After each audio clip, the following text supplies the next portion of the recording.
জোহরা রাদিয়াল্লাহু তাআলা আনহা যখন ঘরের ভিতরে ইমামে হাসান ও হুসেনকে নিয়ে বসে বসে বসে বসে কান্না করতেছিলেন, এদিকে ইয়ামিন শহর থেকে এমন একজন ব্যক্তি বাবা তৌরাত কিতাবের মধ্যে পড়েছিল কি এমন একজন বিশ্বের নবী আসবেন, উনি হবেন রহমাতুল লিল আলামিন, উনি হবেন আখেরের নবী। এদিকে ইয়ামিন শহর থেকে ওই লোকটা বাবা টুকটুক টুকটুক করে মদিনার দিকে রওনা হয়ে গেল। বলে চলো বিশ্বের নবীর কাছে গিয়ে হাতে হাত দিয়ে আমি কলমা পড়ে ঈমান নিয়ে আসবো। ইয়ামিন শহর থেকে লোকটা বাবা হেঁটে হেঁটে হেঁটে হেঁটে ওই মদিনাতে যেমনি পৌঁছে গেল, মদিনাতে আসার পরে সর্বপ্রথম বাবা একজন ব্যক্তির সঙ্গে দেখা হলো, যার নাম হলো সালমান ফারসি। ওই সালমানের সঙ্গে যখন দেখা হয়ে গেল, তার চেহারাটা এত সুন্দর ছিল, এত সুন্দর ছিল, ওই ইয়ামিনের লোকটা বাবা নবীকে কখনো দেখেনি, নবীর রূপ চেহারাও কখনো দেখেনি। তবে ওই সালমানকে দেখে চুপ করে দাঁড়িয়ে বাবা জিজ্ঞাসা করলো, আপনি কি শেষ নবী? আপনি কি হচ্ছেন রহমাতুল লিল আলামিন? সালমান ফারসি বাবা চট করে লোকটার হাতটাকে ধরে নিয়ে বলল, না না, আমি বিশ্বের নবী নয়। সালমান এত কাঁদতে লাগিল, দুই চোখের পানি ঝরঝর করে জোরে চলে যায়। এমন সমাধে ওই ইয়ামিন শহরের লোকটা বলল, তবে নবী কোথায় বলো? ইয়া সালমান বলতে যে শুনো রে, যেই নবীর আশায় আকাঙ্ক্ষিত হয়ে তুমি এসেছো কোথা থেকে বলো? বলে আমি এসেছি ইয়ামিন শহর থেকে। ওই নবীর হাতে হাত দিয়ে আমি কলমা পড়ে ঈমান নিয়ে আসবো বলে আমি ঈমান নিয়ে আসার জন্য আমি ঘেটে ঘেটে ঘেটে মদিনাতে চলে এসেছি। তবে নবী মোস্তফা কোথায় বলো? এমন সালমান ফারসি বাবা হাতটাকে ধরে নিয়ে মসজিদে নববীর দিকে নিয়ে চলতে লাগলেন। মসজিদে নববীতে নিয়ে যাওয়ার পর দেখছেন একদিকে আবু বকর সিদ্দিক কান্না করেন, একদিকে হযরতে উমরে ফারুক, একদিকে উসমান গনি, একদিকে হযরতে আলী, আরো বয়োজ্যেষ্ঠ সাহাবীরা বাবা মসজিদে নববীতে কান্না করতেছিলেন। তাদের বাবা চোখের পানি ঝরঝর করে ঝরে যায়। ও মায়েরা আমার, বাপজিরা আমার, কেননা বিশ্বের নবীর দিকে লক্ষ্য করে সাহাবীরা 3 দিন ধরে শোক পালন করতেছিলেন। কেননা কি নবী আমার পৃথিবী দুনিয়া থেকে বিদায় দিয়ে গেছে। নবী মুস্তাফার সঙ্গে আর কোনোদিন আলাপ আলোচনা হবে না। তারা 3 দিন ধরে মসজিদে নববীতে বসে বসে সাহাবীরা কান্না করতেছিলেন।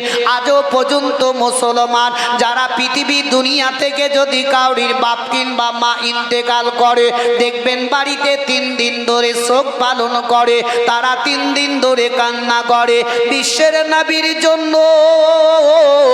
সাহাবীরাও বাবা 3 দিন ধরে মসজিদে নববীতে কান্না করতেছিলেন।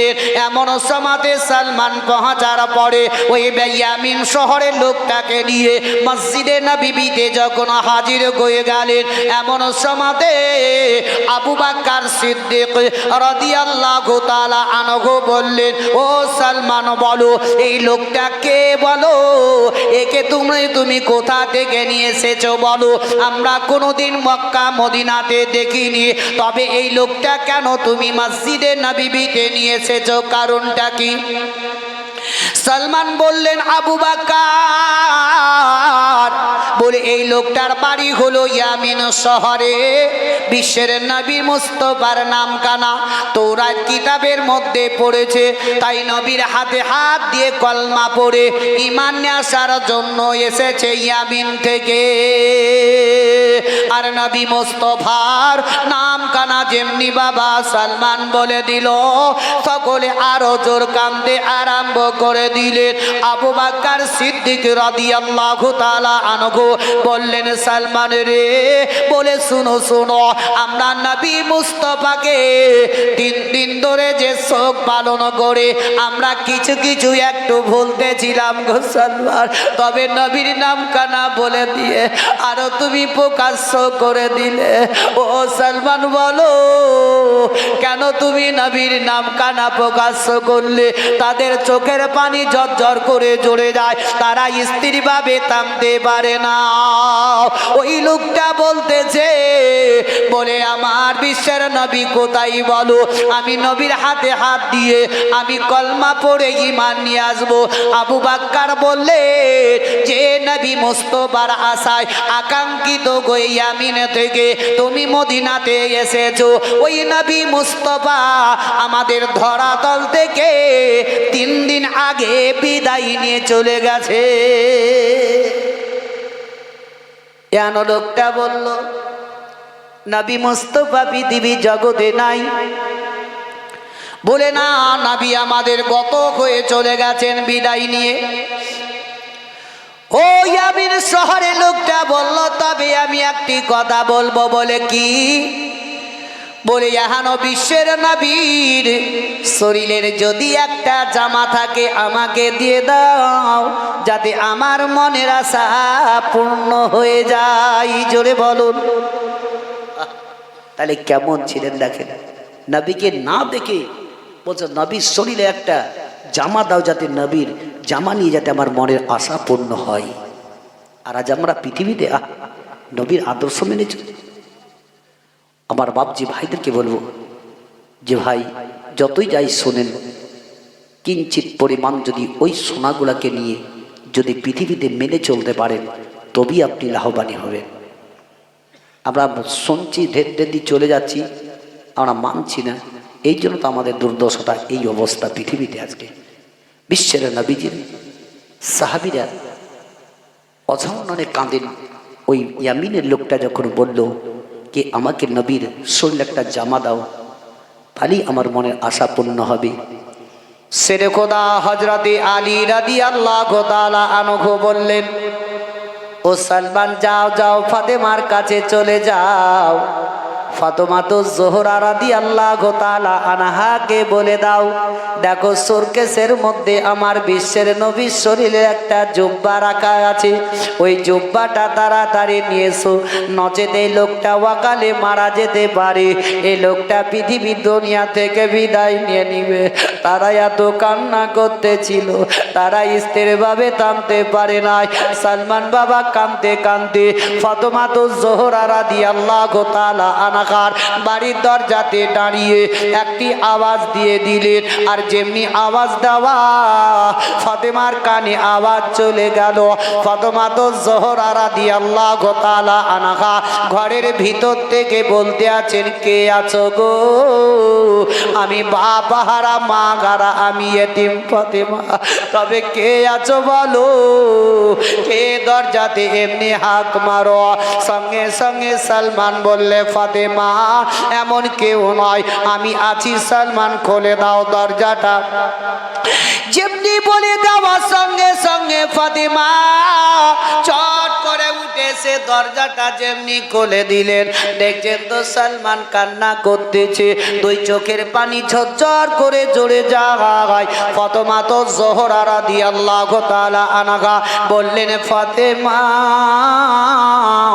দিকে তাকিয়ে তাকে সালমান দেখতেছিলেন। আর ফাতেমা বলছে, সালমান বলো, তুমি আমার দরজাতে এভাবে দাঁড়িয়ে কেন তুমি কান্না করো? তোমার দুই চোখের পানি কেন ঝরঝর করে ঝরে যায়? তবে এমন কি হয়েছে বলো না কেন? ফাতেমার দিকে তাকিয়ে বললেন, ফাতেমা তোমার নিকটে আমি এসেছি একটি কথা বলার জন্য। ফাতেমা তো জোহরা রাদিয়াল্লাহু তাআলা আনহা বললেন, তবে কি বলবে বলো? একটু কান্নাটা বন্ধ করো, চোখের পানি বন্ধ করো গো। বলে, ফাতেমা ইয়ামিন শহর থেকে একটা লোক এসেছে নবী মুস্তাফার সঙ্গে সাক্ষাৎ করার জন্য, নবীর কাছে কলমা পড়ার জন্য। তবে ফাতেমা এহানো নবী মুস্তাফাকে দেখতে দেখতে না পাওয়ার কারণে নবীর শরীরের জামা জুব্বা যেটা রাখায় আছে একটু তাড়াতাড়ি বের করে দাও, নচেতে লোকটা হয়তো অকালে মারা যাবে। ফাতেমা আরো জোর কাঁদতে লাগলেন। ফাতেমা দুই চোখের পানি ঝরঝর করে ঝরে যায়। ফাতেমা স্ত্রী ভাবে আর থামতে পারে না। ফাতেমা তো জোহরা রাদিয়াল্লাহু তাআলা আনহা কাঁদতে কাঁদতে কাঁদতে কাঁদতে কাঁদতে ঘরের ভিতরে যাওয়ার পরে সুরকেস থেকে ওই বাবা জুব্বাটা বের করার পরে ওই সালমানকে দিতে যাবে, এমন সমাতে ইমামে হাসান ও হুসেন রাদিয়াল্লাহু তাআলা আনহু বাবা এমন কি মা জননীর কাছে কেঁদে কেঁদে বলতে লাগলো, বলে মা গো, আমাদের নানা নবী মোস্তফা পৃথিবীর দুনিয়া থেকে বিদায় নিয়েছে মা, নানা তো আমাদের জগতে আর নাই। তবে মা গো, ও গো মা, যে জামাটা আমাদের বাড়িতে ছিল সেটাও কি আপনও চলে যাবে? তবে মা একবার আমাদেরকে দাও না কেন, শেষবারের মতো আমরাও জুব্বাটা নিয়ে নিব।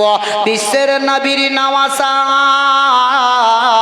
ইমামে হাসান ও হুসেন রাদিয়াল্লাহু তাআলা আনহু বাবা সঙ্গে সঙ্গে নিয়ে চুম্বো লাগিয়ে দিলেন, সিনার মধ্যে লাগিয়ে দিলেন, এমনকি ফাতেমা তো জোহরার হাতের মধ্যে দিয়ে দিলেন। ফাতেমা টুক টুক টুক টুক করে সালমানকে দিয়ে দিলেন। আর দেওয়ার পরে সালমান সঙ্গে সঙ্গে চুম্বো লাগিয়ে মাথার ওপরে তুলে দৌড়ে দৌড়ে দৌড়ে দৌড়ে মসজিদে নববীতে চলে গেল।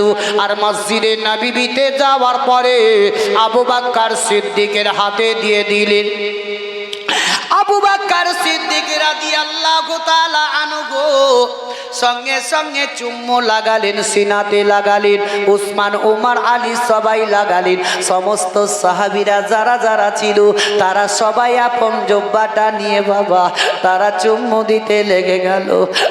ওই সমাধি ইয়ামিন শহর থেকে যে লোকটা এসেছিল ওই লোকটার হাতে তুলে দেওয়া হলো।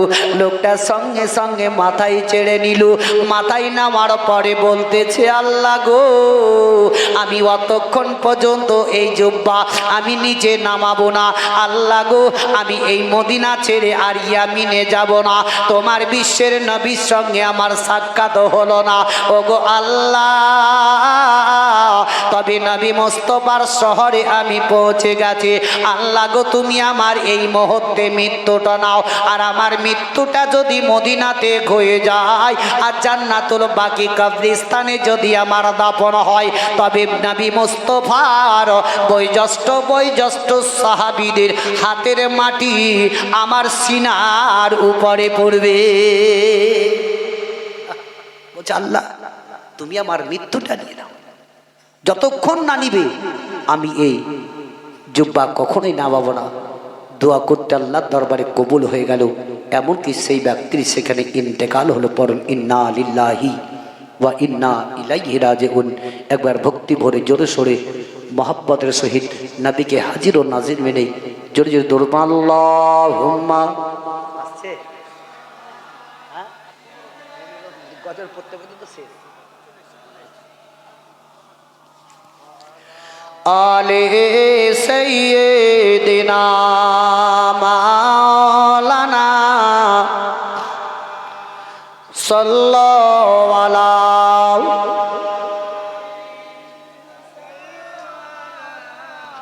মুহাম্মদ হরদম জবান সে নিকালো, হরদম জবান সে নিকালো। সাল্লাল্লাহু তাআলা আলাইহি ওয়াসাল্লাম। বাপজিরা আমার, ভাইরা আমার, তবে একটা কথা মনে পড়লো, এমন এমন দেখবেন দেশের মধ্যে বয়স্ক লোক আছে, কবরে এক পা বাড়িতে এক পা, সে কখনো মসজিদও কখনো যায়নি, আছে না নাই? বহুত লোক আছে কি এক ওয়াক্তের নামাজও পড়ে না। সে মসজিদের ভিতরটা কেমন সে পর্যন্ত চিনল না। ওইরকম বুঝলেন পৃথিবীতে এমন একটা লোক বুঝলেন জিন্দগিতে কোনোদিনও গাড়িতে চাপেনি। সাইকেল বলেন, মোটর সাইকেল বলেন, বাস বলেন, যাই কিছু বলেন, কোনোদিন কোনো কিছুতেই চাপেনি। আচ্ছা, ওই লোকটা যখন কোনো কিছুতেই না চাপলো, হঠাৎ করে তাকে যদি বলে কি এই মুহূর্তে তুমি হরিহর পাড়া যাও, আচ্ছা লোকটা যাবে কি করে? হাঁটা ছাড়া তো ভাই নাই।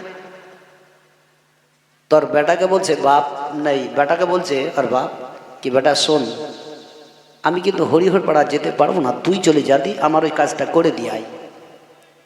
বেটা বলছে বাপ শোনো, তোমার কাজ তুমি যাও, আমার কাজ নয় কি আমাকে যেতে হবে হরিহর পাড়া, তোমার কাজ তুমি যাও, আর আমার যদি কাজ হতো আমাকে আমি চলে যেতাম, তোমাকে যেতে হবে না। যেমন কি দেখেন কিছুদিন আগে ভ্যাকসিন উঠেছিল তাই না? বাপের জায়গাতে যদি বেটা ভ্যাকসিন নিতে হবে না বাপকে নিতে হবে? যার যেটা ভ্যাকসিন তাকে সেটাই নিতে হবে।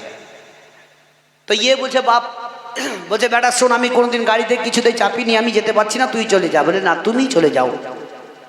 ই বাপ যাবে না আর বেটা ছাড়বে না। ই বেটা হাতটাকে ধরে বুঝলেন আর বাপের টানতে টানতে টানতে আপনাদের বাস স্ট্যান্ডে নিয়ে যাওয়ার পর বাসের ড্রাইভারের কাছে বসিয়ে দেওয়ার পর বলছে ভাই ভাই আমার বাপজিকে তোমার কাছে বসিয়ে দিলাম, একটু তুমি হরিহরপাড়া বাসটা নামিয়ে দিও। ই আপন বুঝলেন গাড়িতে কোনদিন চাপেনি, হ্যান্ডেল ঘোরাচ্ছে, তাও ড্রাইভারের দিকে তাকিয়ে তাকিয়ে হ্যান্ডেল ঘোরা দেখছে, গিয়ার চেঞ্জ করছে তবুও দেখছে, মানে ড্রাইভার যা কিছু করে ই দেখতে দেখতে চলে যায়। হরিহরপাড়া ঢোকার আগেই একটা চায়ের দোকানে বাস লাগিয়ে দিয়ে ড্রাইভার চা খেতে নেমে গেছে। এদিকে বুড়া করেছে কি গিয়ারটাকে ধরে উপড়ে ভেঙে চুড়ে রেখে দিয়েছে। এই ভেঙে দেওয়ার পর চুপচাপ বসে আছে। ড্রাইভার চা খেয়ে গাড়ি স্টার্ট করা লেগে গিয়ারে হাত দিয়েছে, তো গিয়ার ভাঙা। ড্রাইভার বলছে ভাই একে কাজ করলো? তো বুড়ো বলছে বাপ তোমাকে আমি ওইখান থেকেই দেখতে দেখতে দেখতেই আসছি, তুমি ভাঙার লেগে চেষ্টা করতে, তুমি ভাঙতে পারছিলে বলে আমি ভেঙে দিয়েছি। মানে হিলাহিলি করছে, তো মনে করছে এটা ভাঙবে, মনে হয় ভাঙতে পারে না, এক হাতে ভেঙে দিয়েছে।